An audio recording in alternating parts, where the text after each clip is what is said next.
ഇടയ്ക്കിടയ്ക്ക് വരുന്ന ജലദോഷം, അഡിനോയിഡിന്റെ പ്രശ്നങ്ങൾ അങ്ങനെയുള്ള കുഞ്ഞുങ്ങൾക്ക് നമ്മൾ നേസൽ സ്പ്രേ സ്റ്റാർട്ട് ചെയ്യാറുണ്ട്. അപ്പം നേസൽ സ്പ്രേ എഴുതി കഴിഞ്ഞാൽ രണ്ടാമത്തെ ചോദ്യം പേഷ്യൻസിന്റെ സൈഡിൽ നിന്ന് വരുന്നത് ഈ സ്പ്രേ കണ്ടിന്യൂസ് ആയിട്ട് യൂസ് ചെയ്യേണ്ടി വരില്ലേ, അല്ലെങ്കിൽ സ്പ്രേ ഉപയോഗിക്കുമ്പോൾ അതിന് എന്തെങ്കിലും ബുദ്ധിമുട്ടുണ്ടോ എന്നുള്ളതാണ്. ഇതിൽ അറിഞ്ഞിരിക്കേണ്ട കാര്യങ്ങൾ, ഒന്ന്, നമ്മൾ സ്പ്രേ ചെയ്യുമ്പോൾ ഡയറക്റ്റ് അത് മൂക്കിലോട്ടാണ് കൊടുക്കുന്നത്. അതിൻ്റെ ഒരു സിസ്റ്റമിക് അബ്സോർപ്ഷൻ വളരെയധികം കുറവായതുകൊണ്ട് തന്നെ സൈഡ് എഫക്റ്റും വളരെയധികം കുറവാണ്.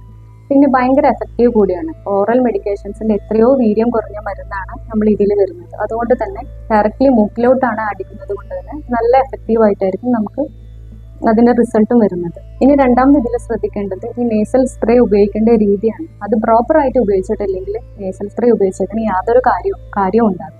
നേസൽ സ്പ്രേസ് യൂസ് ചെയ്യുന്നതിന് മുൻപ് ഇപ്പോൾ പുതിയതായിട്ട് മേടിച്ച ഒരു നേസൽ സ്പ്രേ ആണെങ്കിൽ ആദ്യം നമ്മളത് ഒരു 2-3 വട്ടം ഷേക്ക് ചെയ്തതിന് ശേഷം ഒന്ന് പ്രസ് ചെയ്തിട്ട് നോക്കുക. അപ്പോൾ ആദ്യം ഇനീഷ്യൽ എയർ മാത്രം വരും. നമ്മളങ്ങനെ 2-3 വട്ടം പ്രസ് ചെയ്ത് കഴിഞ്ഞാൽ ഇതിന് മിസ്റ്റ് വരാൻ തുടങ്ങും, അതായത് മരുന്ന് വരാൻ തുടങ്ങും.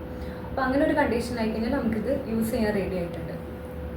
ഇത് നമ്മുടെ കുഞ്ഞുങ്ങളുടെ മൂക്കിലോട്ട്, അതായത് അത് ഇൻസേർട്ട് ചെയ്യണം. ഇതിൻ്റെ ഒരു ടിപ്പ് കുഞ്ഞുങ്ങളുടെ മൂക്കിലോട്ട് ഇൻസേർട്ട് ചെയ്തിട്ട് കുറച്ചൊരു ടിൽറ്റ് ചെയ്യണം. അതായത് കുഞ്ഞിൻ്റെ ഇയറിൻ്റെ ഡയറക്ഷനോട്ട്, ചെവിയുടെ ഡയറക്ഷനോട്ടൊന്ന് ടിൽറ്റ് ചെയ്യുകയും ചെയ്യാം.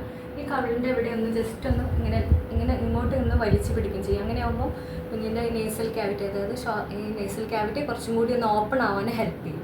എന്നതിന് ശേഷം ഡോക്ടർ നിർദ്ദേശിച്ച പ്രകാരം ചിലപ്പോൾ 1 പഫ്, ഒരു സ്പ്രേ മാത്രമാണെങ്കിൽ ഒറ്റ സ്പ്രേ ചെയ്ത് കൊടുക്കുക. അതുപോലെ തന്നെ മറ്റേ മൂക്കിലും ഇൻസേർട്ട് ചെയ്യുക, ഈ ഒരു ചെവിൻ്റെ ഡയറക്ഷനിലോട്ട് തിരിക്കുക, സ്പ്രേ ചെയ്യുക. ഇങ്ങനെ ചെയ്ത് കൊടുക്കണമെന്നാണ് കറക്റ്റായിട്ട് ഇതിൻ്റെ നേസൽ സ്പ്രേ ഉപയോഗിക്കേണ്ട കറക്റ്റ് രീതി.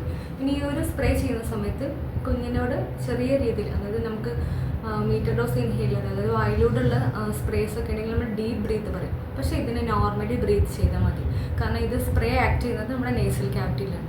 ഇങ്ങനെ പ്രോപ്പറായിട്ട് യൂസ് ചെയ്താൽ തന്നെ നമ്മൾ എന്തിനാണോ നമ്മൾ നേസൽ സ്പ്രേ നിർദ്ദേശിച്ചത് അതിൻ്റെ എഫക്റ്റ് പൂർണ്ണമായിട്ട് നമുക്ക് ലഭിക്കും.